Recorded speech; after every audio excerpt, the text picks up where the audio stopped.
देशवासियों को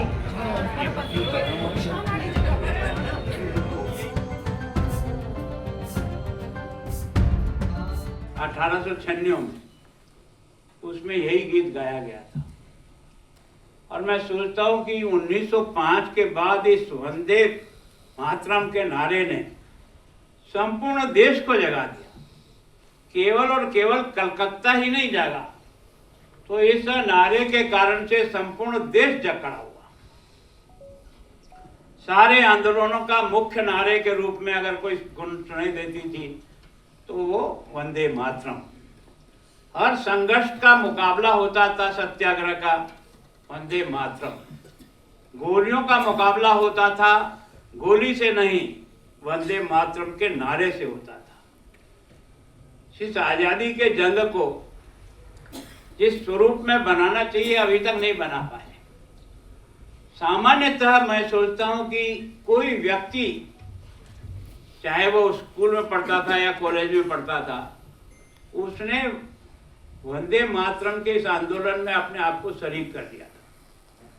और इसके कारण से अंग्रेजों को लगा कि ये केवल नारा नहीं है, ये एक तरह से देश की स्वाधीनता का एक ऐसा आंदोलन प्रारंभ हो गया है कि इसके पीछे सारा देश खड़ा हो गया, सारा जनबल खड़ा हो गया। और इसलिए उन्होंने उस पर प्रतिबंध लगा दिया। और आप जानते हैं, जब प्रतिबंध लगता है तो आंदोलन और उग्र और तेज हो जाता है। प्रतिबंध लगने के बाद आंदोलन और तेज हो गया। आपने देखा कि फांसी पे लटकने वालों ने भी अंतिम नारा अगर कोई लगाया तो वंदे मातरम लगाया। लोगों ने गोलियां भी खाई तो उनका संघर्ष भी वंदे मातरम से हुआ। तो वास्तव में इस वंदे मातरम के एक एक शब्द में जो मां के स्वरूप का और देश के स्वरूप का वर्णन किया है, सुजलाम सुफलाम तो अपन गाते ही हैं, पर 2 स्टेंजे के बाद बंद कर दिया।